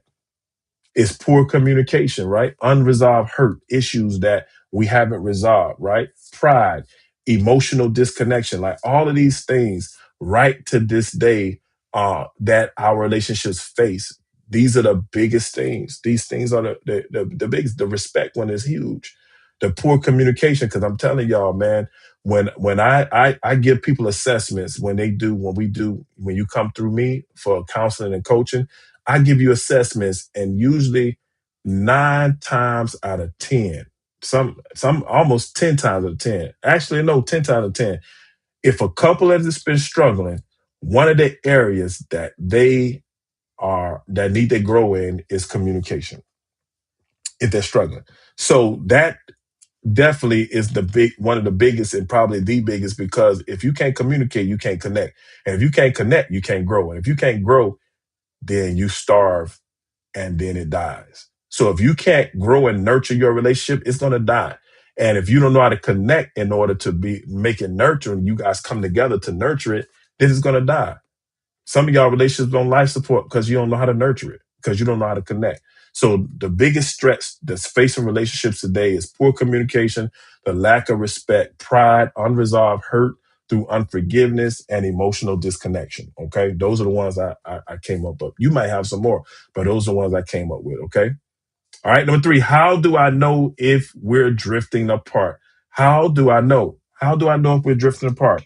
This is how you know when your conversation becomes shallow, right? There's no substance to your conversations. That is a dead giveaway that the conversation is drifting, especially for men. Ladies, when your man just said, chilling, I'm good. Now, if that's how they was at first, then this don't work. But if they get to the place where they just get on one short answer, something is wrong. Something is wrong. Okay? And some men don't talk about it. They compartmentalize. They compartmentalize and they'll hold it until like it tear them up. So ladies, be intentional with looking at, and that's why if you ask each other those questions, you're gonna get to the nitty gritty of that stuff before it become a problem. If you do the assessment, if you sit there, ask them 5 questions I gave you guys, like literally every week, just take 15 minutes. It'll save your marriage. It'll help you. It'll help you expose different things that may be happening. But ladies, if that man start giving you short answers, know something is wrong. All right. Fellas, same thing. If that woman stopped talking and giving you short answers, and really could like really talking to you like that, something is wrong. That your relationship is drifting. Okay, that's one way. Another way is when the quality time that you used to spend together and that you used to prioritize decreases. That's a dead giveaway when you stop making time to spend quality time together and it's starting to decrease. You put it in place and now it's decreasing little bit by little bit. Every time it decreases, you drift. Every time it decreases, you drift. It don't matter. Well, this happened. Well, give me a rain check. It's going to decrease, especially fellas. For the women, a lot of women love quality time. That's their love language. All right. So when it comes down to that quality time, like prioritize it. Like don't put something else in place of that time if it's set. By all means, keep the quality time in place. Trust me on this. You are going to fill up that love tank, and I'm telling you, it's going to work for your good. So keep the quality time in place. If you literally put something in place, it's even better that you tell them, like, look, this came up, but babe, I told them that I couldn't do it because I had already prior engagements. And they be like, man, you turned that down? I'm telling you, fellas, I'm telling you, listen to your boy. I'm telling you, I'm telling you, you do that. Do that. That babe, I had this going on, and you know how much I love to go do this, but man, I turned that down because I know the night was about me and you. I'm telling you, see what happened that night. See what happened that night. Hey, that's only for you guys that's married. You guys that are dating, be careful. Be careful. All right. So when quality time that you used to spend decreases, that's when you're drifting. Okay. I'm gonna give you 2 more. When you all's emotional connection weakens. When you all's emotional connection weakens, where you can notice it. You can notice it. It ain't even about just regular connection. It's the emotional connection. You'll see it how you guys talk to each other. You'll see it how you guys respond to each other. You'll see it how you guys even laying in the bed together. You'll see it. You'll see what your emotional connection is. And if your emotional connection is weakening, for whatever reason, it don't matter why it's weakening, you are drifting apart. Again, I'm telling you, some of you are, this going to save your marriage. This lesson tonight is going to save your marriage, because if you go and implement this stuff, you are going to put a fireproof marriage in place so that you're going to be able to trigger these things immediately and you can get help as soon as this stuff start happening, instead of you being reactive, you being proactive. All right. So when you all's emotional connection starts weakening, that's where it is. Boom, boom, boom. We got to deal with this. We got to deal with this. Okay. All right, last one. When unresolved conflict becomes normal in your relationship, this is a big one. When we just sweep it under the rug. You guys hear me alluding to this and hinting to this all the time. When you sweep this kind of stuff under the rug, no matter what, I don't care how small it is. Lady B can tell y'all, when we first met, I told her, I said, look, I don't give a care if I spit on like wrong, like we walking, if I spit on the sidewalk and you don't like that, please let me know. Let me know. Some people are like, that's dumb. Why does she even care? That's just something. No, let me know. Because if you'd rather me spit in the grass, I'll spit in the grass. See, as long as I get to spit, I don't give a care why I spit. See, pride to say, man, why you asking me something dumb like that? I've been spitting on the sidewalk all my life. That ain't hindering you. We finna walk right past it. I ain't spitting near you. That's pride. Humility says, okay, babe, I spit in the grass. Thank you. That's humility. All right. Like, so, because that little situation, you can turn your wife off because you like, man, please, I'm going to spin on this sidewalk. Like, this ain't your sidewalk. This ain't my sidewalk. Why you care? Oh, never mind. Forget it. And now she's frustrated. And now when you get home, she's frustrated. And you got a frustrated wife over something that literally was external and not a part of your relationship. And fellas, you don't need no more frustration. You don't need no more elements coming into your relationship to cause any division. Ladies, same thing. So keep the external foolishness out. Humble yourselves. And if the person say they would rather you spit in the grass, just spit in the grass and keep it moving. That should be nothing to you. If you can't do that, you are dealing with pride, my friend. You're dealing with pride. All right? All right. Well, this week, y'all, don't focus on fixing your spouse. Don't focus on fixing them. Don't focus on fixing your boyfriend or your girlfriend either. All right. So don't focus on fixing your spouse. Don't focus on fixing your boyfriend, your girlfriend, your significant other. Ask God to reveal which threat you may be contributing to. Hear me good. This is the humility part. Ask God this week which threat that you are contributing to. See, this is the time when you get in your personal prayer time. That's what I want you to do. This ain't even a time when y'all talk about all that stuff and all that. When you get by yourself, you go to God. God, what threat am I contributing to, Lord? Help me understand. And then ask God, help me to take ownership of this. Lord, how do I take ownership of this? Help me to take ownership of it. And then make sure you have that honest conversation with your spouse, with your significant other, with your boyfriend, your girlfriend. All right. Make sure you have that's talk. Now, this is the thing. Talk this week, address one issue. Don't address all of them. Pick one issue that you guys are going to navigate. All right. Pick one issue.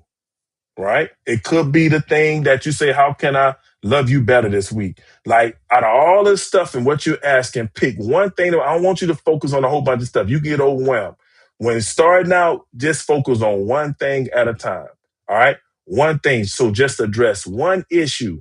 Like just one. You may have 10 of them tonight. By the time you look at, we only got 7 threats, but you may have 10 issues that came out of this lesson. But just focus and address one. Just address one. And then take one step toward healing. All right. One step, because y'all know I say it all the time. Healthy relationships, right, don't happen by accident. They're built with intention. So be intentional this week.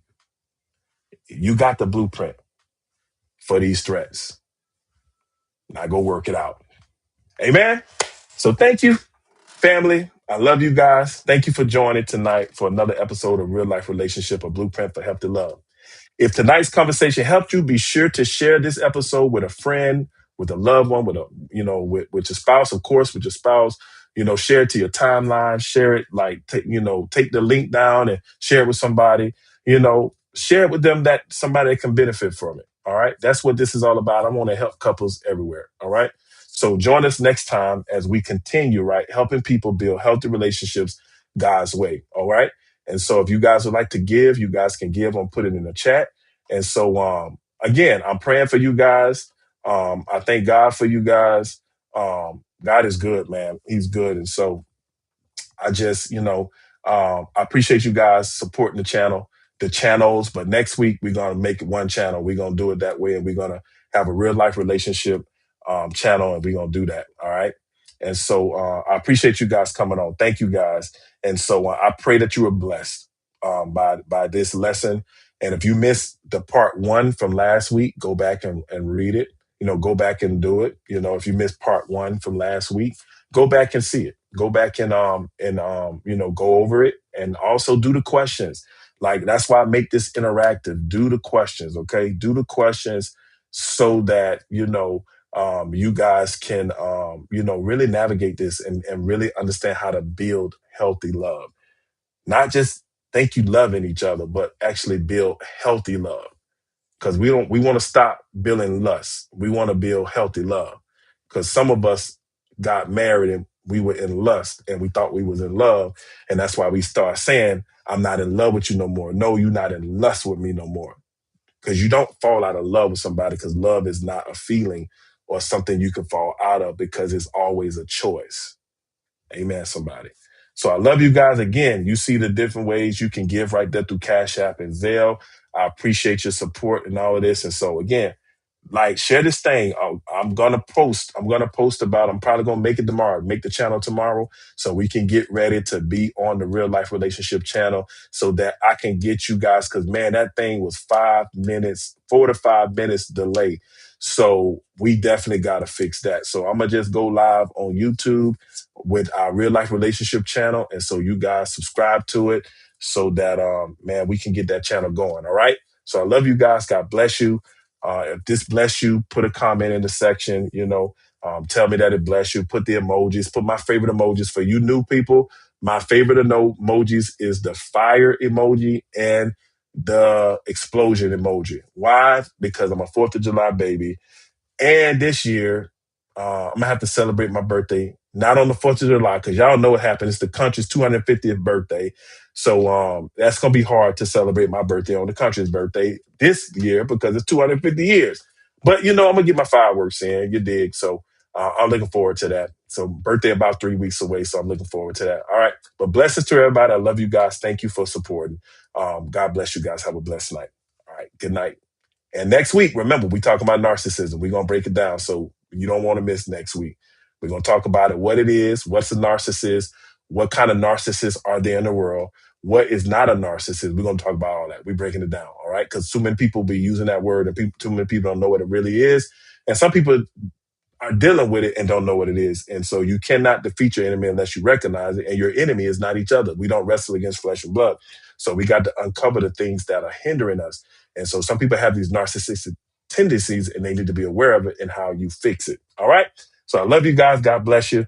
Look forward. Look out for the channel, the new channel for the Real Life Relationship podcast that I'm going to be making probably tomorrow. All right. Love you guys. Blessings. Have a good night.